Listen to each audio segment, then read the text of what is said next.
बिस्मिल्लाहिर्रहमानिर्रहीम। कैसे dear viewers, उम्मीद करता हूँ कि आप लोग ठीक ठाक और खैर खैरियत से होंगे। डियर फ्रेंड्स, आज का जो हमारा टॉपिक है वो है मायोग्लोबुलिन ब्लड टेस्ट के हवाले से। ठीक है, अगर आप दोस्तों को याद होगा तो हमने कार्डिक मार्कर से रिलेटेड काफ़ी लेक्चर एक्सप्लेन किया है, जैसे कि हमने एक्सप्लेन किया LDH, SGOT, CPK, CKMB। ठीक है ना, तो ये वीडियो लेक्चर मैं ऑलरेडी एक्सप्लेन कर चुका हूँ। अगर आपने मेरी ये वीडियोस लेक्चर देखने तो मेरे यूट्यूब चैनल पर ये तमाम तर वीडियोस अवेलेबल होंगे, आप वहाँ पर जाकर देख लें। ठीक है, इंशाल्लाह ताला मैं एक प्लेलिस्ट भी इस पर बना दूंगा, तो आप प्लेलिस्ट में फिर चेक कर लें। तो आज इस वीडियो लेक्चर में हम एक्सप्लेन करेंगे मायोग्लोबुलिन ब्लड टेस्ट के हवाले से, जो कि कार्डिक मार्कर से रिलेटेड है। तो मेरा नाम है मोहम्मद कामिल ख़ान और आप देख रहे हैं मेरा यूट्यूब चैनल कामी माइक्रोबायोलॉजिस्ट। तो चलिए जी वीडियो को स्टार्ट करते हैं।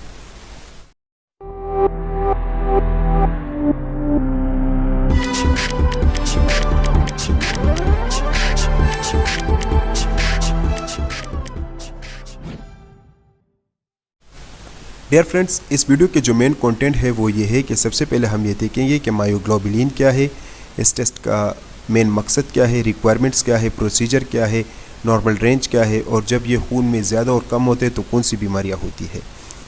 सबसे पहले हम जिक्र करते हैं कि मायोग्लोबुलिन क्या है। तो मायोग्लोबुलिन असल में आपके पास मसल का एक प्रोटीन होता है, जैसे कि नाम से ज़ाहिर है myo means muscle, globulin means protein. तो मसल का प्रोटीन जिसके साथ ऑक्सीजन कनेक्ट होता है। ठीक है, ये जो प्रोटीन होता है ये आपके पास स्केलेटल में होता है और कार्डिक मसल में पाया जाता है। इसका जो स्ट्रक्चर आप देखेंगे ना तो वो बिल्कुल आपके पास तकरीबन हीमोग्लोबिन के साथ मिलता जुलता होगा। ठीक है, नेक्स्ट हमारे पास है मायोग्लोबुलिन का फंक्शन।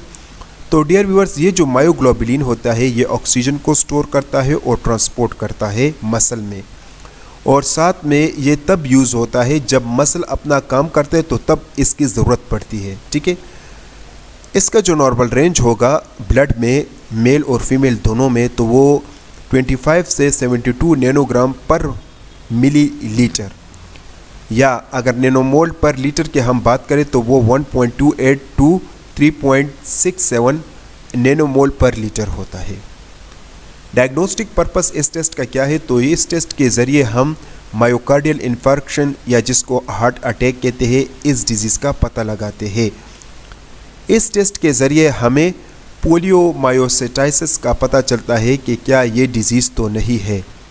अच्छा जी, ये पोलियोमायोसाइटिस जो है ये दरअसल आपके पास मसल की डिज़ीज़ है जिसमें मसल बहुत ज़्यादा वीक हो जाते हैं, और जो मसल वीक हो जाते हैं तो वो बॉडी के दोनों तरफ पर असर करता है, बॉडी के जो दोनों साइड्स होते हैं उस पर बहुत बुरा असर करता है। ठीक है, नेक्स्ट हमारे पास है कि इस टेस्ट के ज़रिए हमें स्केलेटल और कार्डिक मसल की इंजरी का पता चलता है।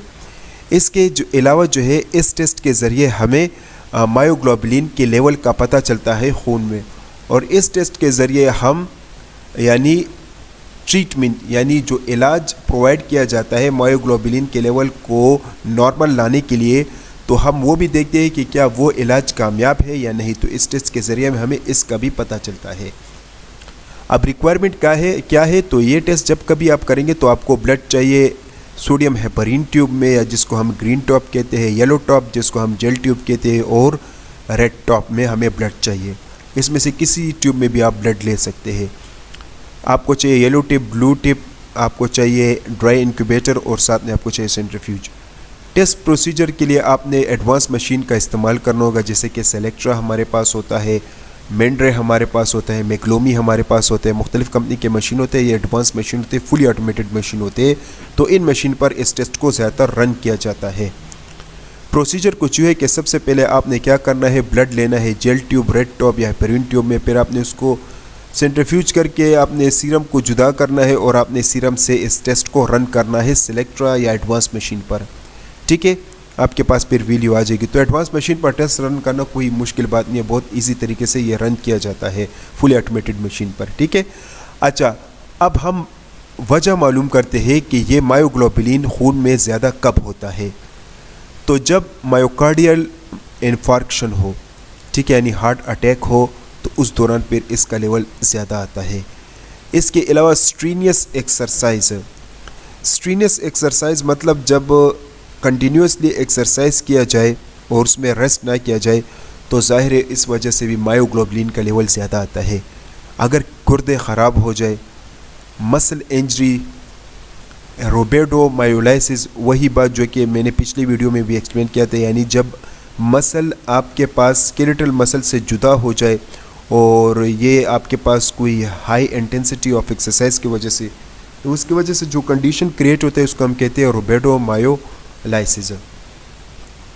पोलियोमायोसिटाइसिस, तो ये आपके पास ये भी मसल से रिलेटेड डिजीज़ है जिसमें मसल वीक हो जाते हैं और बॉडी के दोनों तरफ असर करता है।